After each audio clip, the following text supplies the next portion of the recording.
Welcome to the 24th lesson of my video course on learning spoken Japanese. This lesson is a continuation of lesson number 23 and will continue further in lesson number 25. Please see them together. If you have not yet gone through the lesson number 23, please go to my channel Avid Reader 100 on YouTube to select it. In this slide, I will discuss the basic sounds related to the English consonants K, S, E, N and H. In the matrix shown in this slide, you will find the English consonants as row headings in the first column and the vowels A, E, U, A and O as the column headings in the first row. The cells of intersection give you a Japanese sound and the Romaji expression of the sound. Each of these have a unique kana symbol, both hiragana and katakana. The pronunciation of Japanese language is phonetic. Always remember the vowels have the same sound. The sounds shown here are ka, ki, ku, ke, ko, sa, shi, su, se, so, ta, chi, chu, te, to, na, ni, nu, ne, no, and ha, he, hu, he, ho. About 4 of these sounds may be a little counterintuitive to the non-Japanese people. As you can see, yes and I combine to sound she. Singapore is pronounced as Singapuru.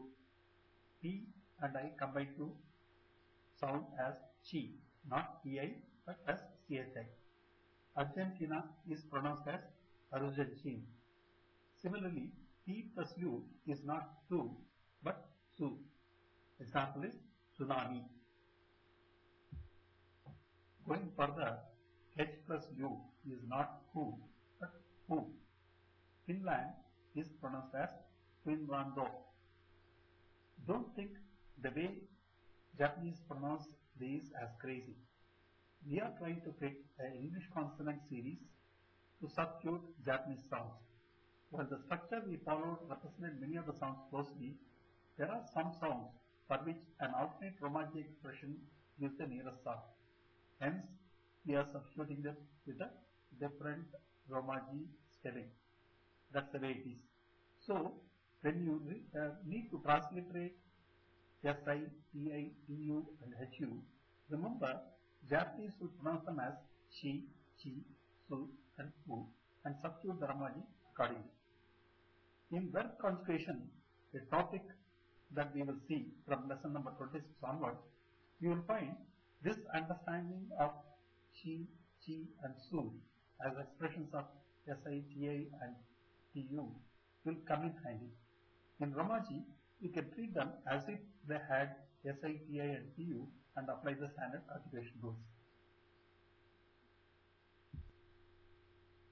In this slide, we will consider the variants of M, Y, R, W and SLN. We have a matrix similar to the previous one. The English consonants are on the first column as row headings. The vowels are in the first row as column headings. The cell intersection contains the Japanese sounds. M gives rise to ma, mi, mu, me and mo. Please note, ME is not me but me because E is the English letter E is pronounced as A. R gives rise to ra, ri, ru, re and ro. These two are very straightforward. You may find many blank cells in this matrix. That is because the sounds corresponding to these cells do not exist or are already covered under some other sound. Y gives only combinations with A, U and O as ya, u and yo. Y plus I, that is E, sounds like E itself. Y plus A sounds like A itself. So these two do not have a combination. Note that the word for Japanese currency yen, spelled as Y-E-N in English, is actually E-N-N and spelled as E-N in Romaji. W gives rise to only ba. The other combinations, sounds, do not exist. W is treated as if it is to use in some context. Swiss is spelled as Swisu.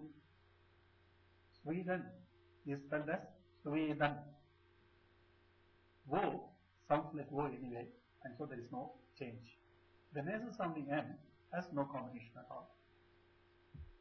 In all these cases where the cells are blank, the vowel sounds corresponding to these cells appear to be the closest substitute.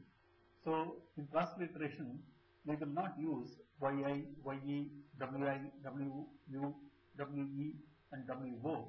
We will use the corresponding vowels or the nearest alternate sound. Now let us see how G, Z, D, D and T are handled.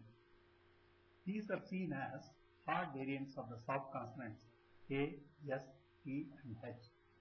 In the first column, we have the soft consonants.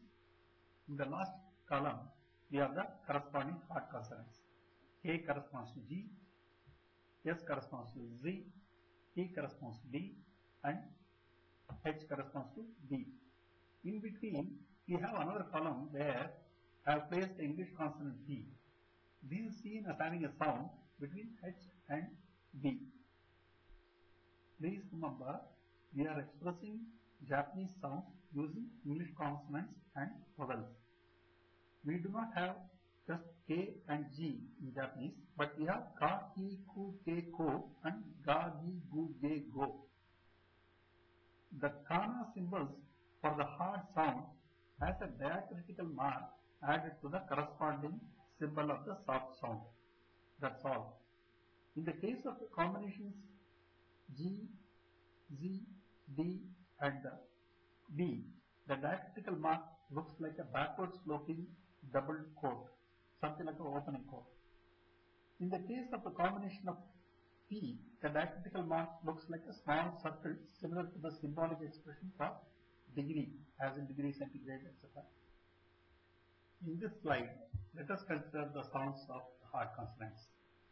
As per the practice followed earlier, the first column contains the English consonants, the first row contains the vowels. The cell intersections represent the Japanese sound. Most of the cell intersections are intuitive, but you will notice a few cells with an odd pattern. Let me read out this table for you. Ga, I, gu, ge, go. Za, chi, zu, ze, zo. Da, ji, zu, te, do. Ba, di, bu, be, bo. Pa, ti, pu, pe, po. You will notice Z plus I may appear to be Z to us, but it is pronounced as G and hence written in Romaji as JIG.